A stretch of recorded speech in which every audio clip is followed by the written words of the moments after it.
And joining us now in the studio is the political editor of the Sydney Morning Herald, Peter Hartcher, with the Neilsen poll hot off the press to be published in tomorrow's Herald and Age newspapers.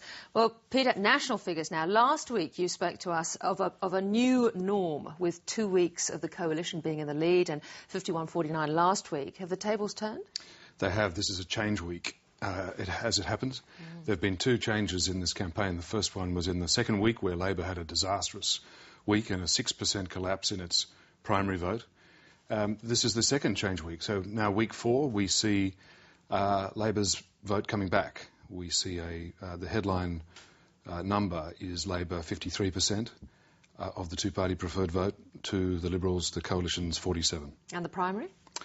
The same movement, 4% movement also in the primary vote in favour of Labor.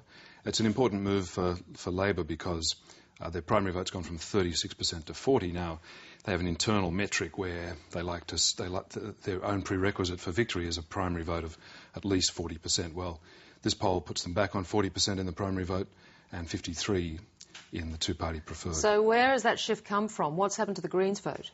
Greens is essentially unchanged. The Greens are at 12%, so still a very high figure for the Greens. The Liberal primary vote suffered.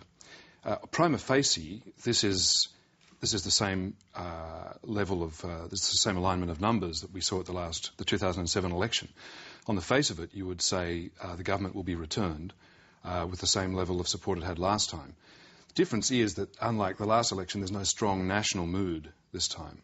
It's very sort of mosaic, fragmented, state by state, different trends swinging in different states and different seats. So although the prima facie number looks like a strong and easy Labor victory, down amongst the weeds, seat by seat, it's going to be a hand-to-hand struggle still, and it's both parties concede it could still go either way.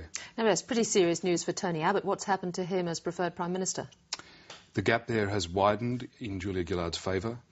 I think in our poll in the morning we have that gap in favour of Gillard now by 14 percentage points. What is behind this this very negative push for Tony Abbott? I think two things have happened. In fact, I think last Sunday was a sort of a coincidence of two thresholds, a threshold for each campaign.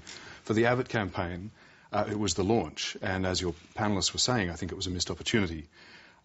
Just as the Liberals really needed that launch to inject some new energy into the campaign, in fact, it was an anticlimax. They had nothing much to say at all. That was the first thing. The second thing was that things suddenly started going right for Labor, and primarily that meant that great sort of that wonderfully distracting circus of the Kevin Rudd drama has gone from being malign to being benign.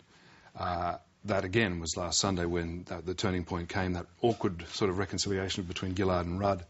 After that, the Rudd thing has become a benign influence. And for the first time, Julia Gillard was actually able to broadcast some positive messages and have them get some airplay. There were some quite negative messages against Tony Abbott as an individual, though, on TV, weren't there? That's the other thing that went right for Labor. In the second week of the campaign, it was so bad for Labor. Labor actually shut down their TV advertising campaign in all capitals except for Brisbane.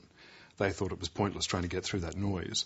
But in the last week and a half, we've seen Labor really turn on the ads, especially the attack ads against Abbott. So you've had the coincidence of the Abbott campaign hitting an air pocket, if you like, the Gillard campaign finally being sort of allowed some voice in the national airspace, despite Mark Latham's best efforts. And then you have the Labor attack ads. And the coincidence of those three things would seem to explain this rather pronounced shift in favour of Labor. Well, briefly, we talked about the Greens just now. That's another challenge for Tony Abbott. Do you think he will try to go after their vote? It was quite interesting at the Liberal launch. He actually addressed the Greens voters directly.